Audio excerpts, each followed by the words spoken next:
So let's talk about the ECS system, otherwise known as Endocannabinoid System.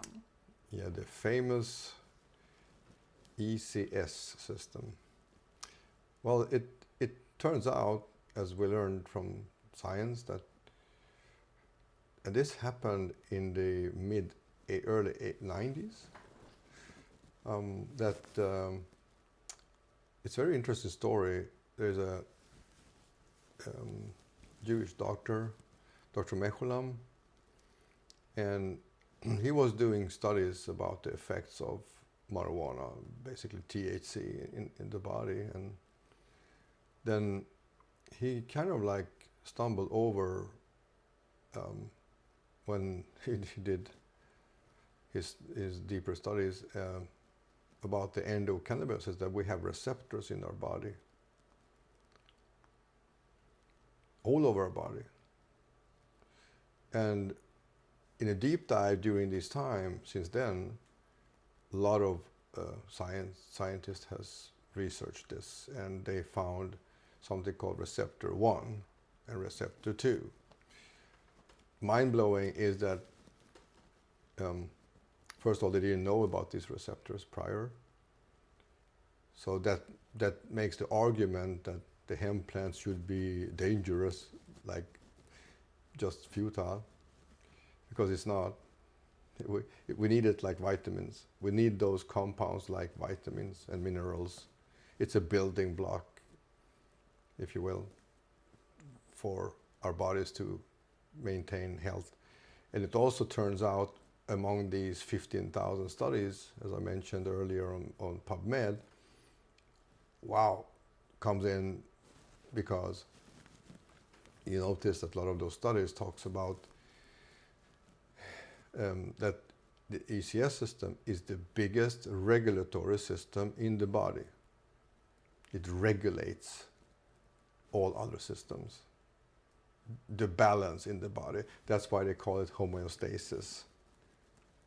So it's the balance of all the systems cooperating like a beautiful unit, like a team. Everything is important, that it's in balance. Otherwise we will feel fatigue, we will, mood swings and all kinds of issues, and which we may not explain, comes in. So sleeping patterns. Sleep, one very interesting fact is also that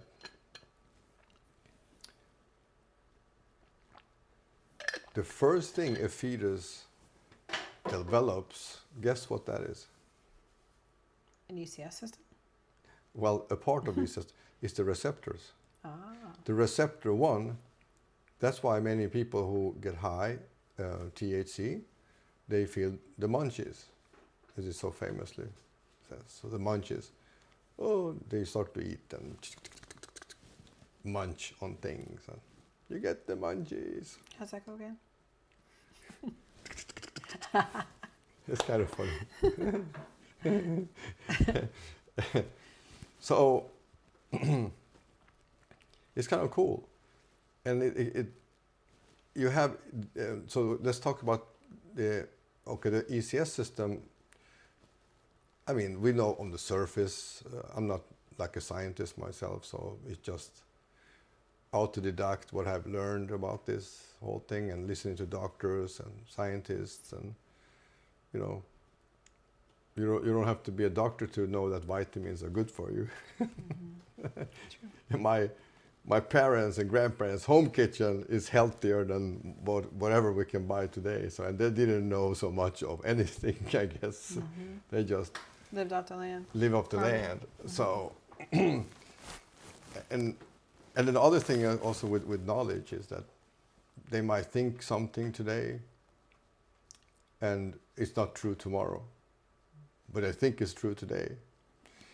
One example is the RDI levels of CBD, and so let's just stick with CBD, for example.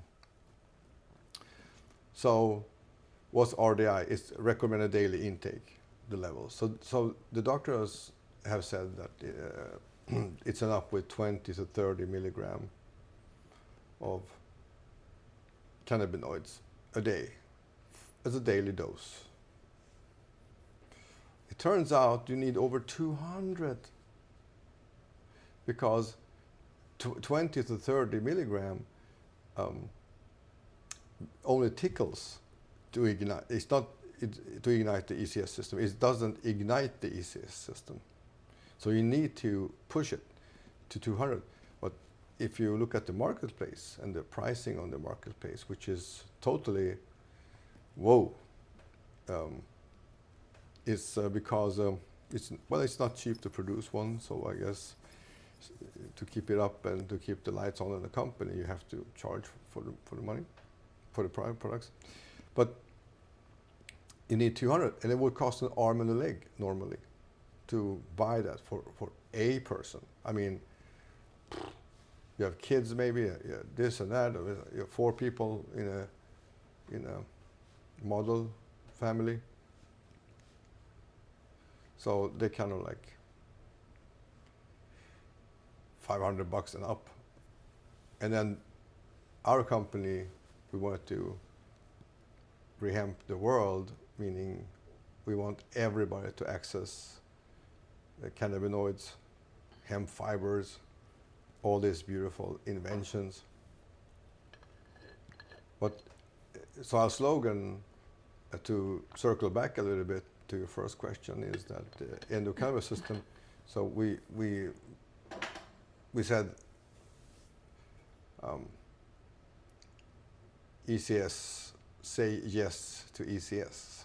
Yeah, I like that. Yeah, so we coined this phrase. It's subconscious too.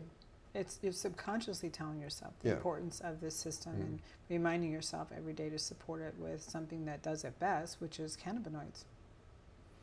But actually, also it's an anti-age effect. You keep yourself younger.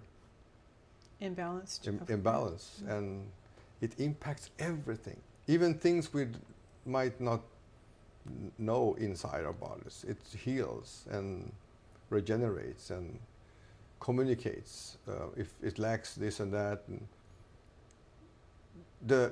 it harmonizes. It harmonizes. But the bad news is that if we don't support our body with cannabinoids, it will have impact on our body. We will premature aging. We will not sleep as good. We also, one doctor told me that it even regulates if you survive a heart attack or not.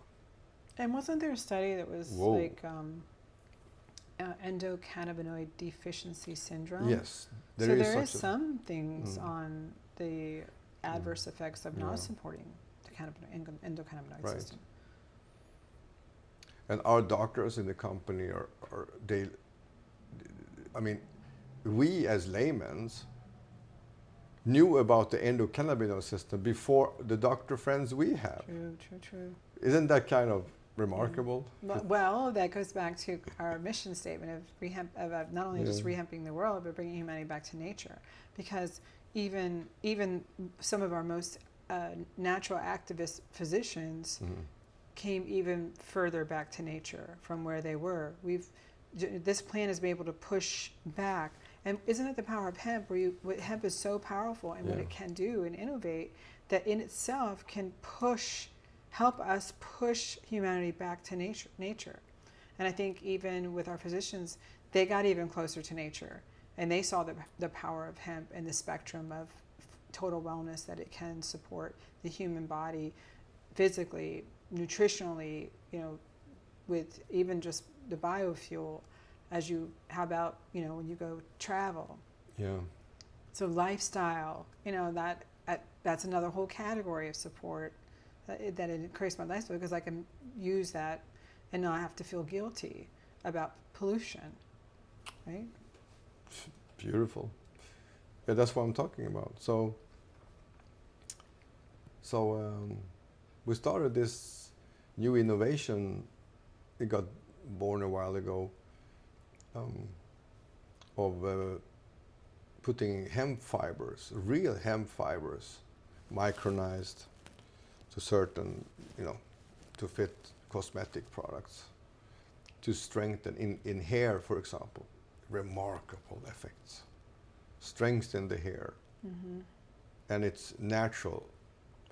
The problem is in the styling industry that they use a lot of chemicals, which dries out and basically kills your follicles and not friendly. You know, they are foes actually Yeah. coming at you, Yeah. and you allow it. Cheapo.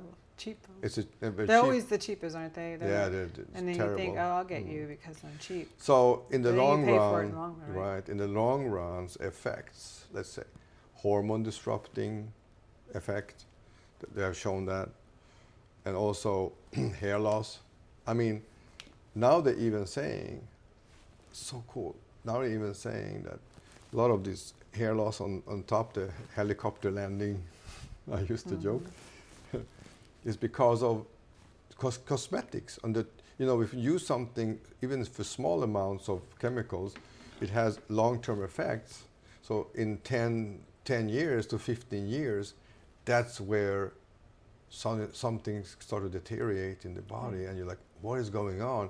But it started 15 years ago, Right. 10 years ago. Yeah. Because, You know, and that goes back to long-term studies. right. I mean, the closer you are to plant, you don't have to necessarily worry so much about the long-term studies of a chemical ingredient that may or may not have panned out in half of your lifetime. So let's say you've been using a product most of your life, once you start using products on your hair, whatever, and then you find out, 20 years later that this product's still on the market, but these are the side effects that unfortunately were not known back when the early days when it started. Right. So I think it's gonna really expose some of the reckless brands that weren't really so careful about looking into the deeper effects of some of the ingredients, because that has. Or I can add to that, great thought is that, or when they knew about something, they didn't change. That does come down to profit over Yeah. purpose, and Yep. we're purpose over profit. Right. So those decisions are always made with purpose in mind, not profit in mind. Well, why wouldn't you have the customer's interests at heart, like before profit?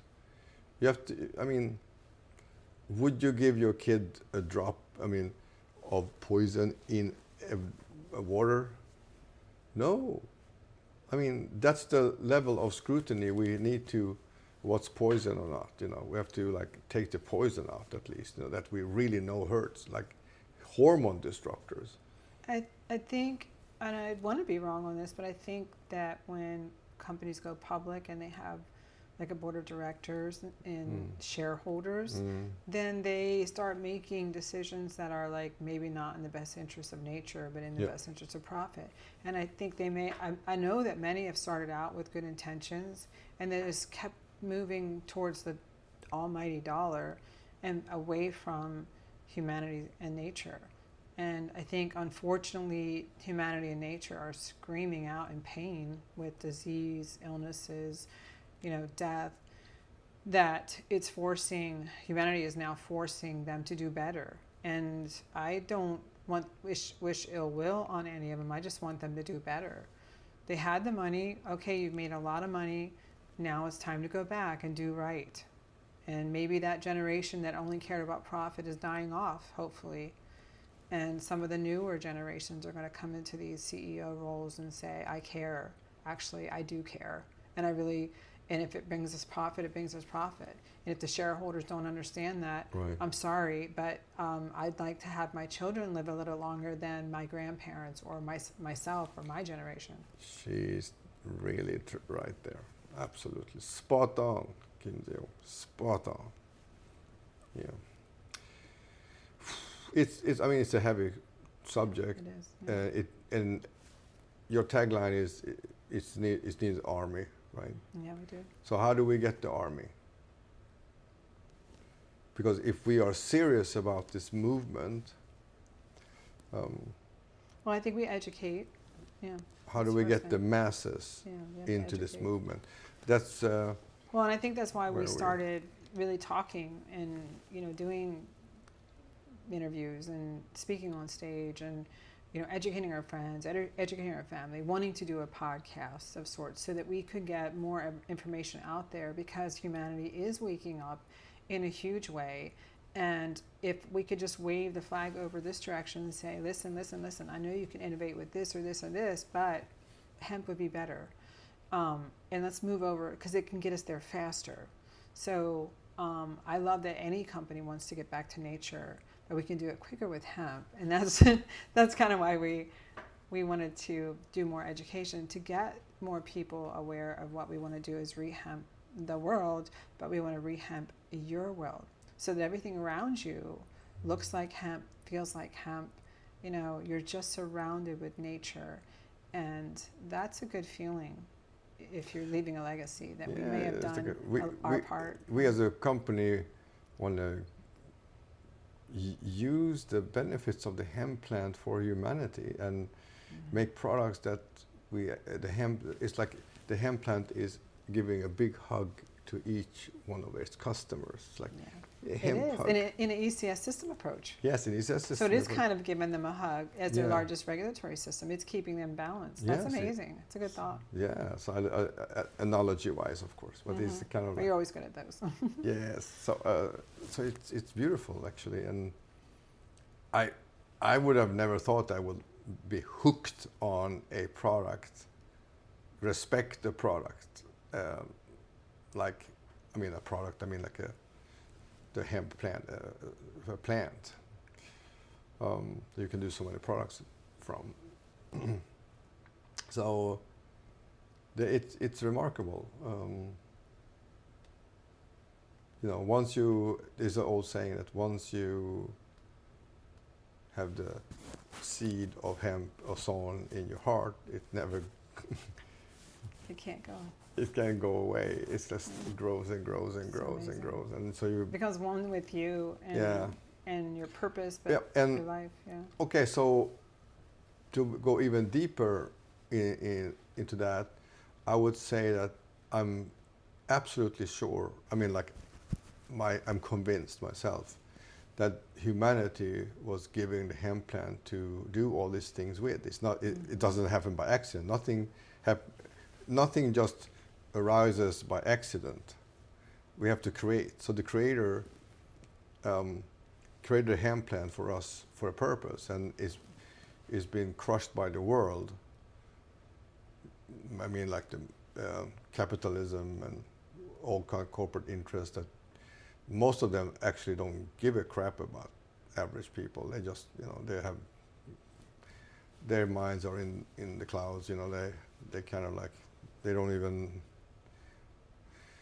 know where they started, and greed has taken over. You've seen that. We thought it was a green rush, but it was a greed rush. Yeah, we used to joke that 2017 when we started, it was the green rush, but those 3 years we made all that money, and we helped a lot of people in the process, of course, but we weren't the owners, so we were just a part of a bigger wheel, and there we have it, and it became a greed rush instead, jokingly. Yeah, it was a heartbreaking moment to see that happen, but it's just the way it is in business. Some companies want to do right, and some companies look for that next way to cash in, and that was, unfortunately we experienced. I know there were other people that experienced that as well, but there were still companies that are around and maybe trying to do better, which won't hurt. I think even if they maybe snapped out of it a little bit and said, it's really not all about profit. Maybe I need to get a checkup from the neck up and do better, because I'm sorry, but hemp does get in your heart. How long can you record now? Well,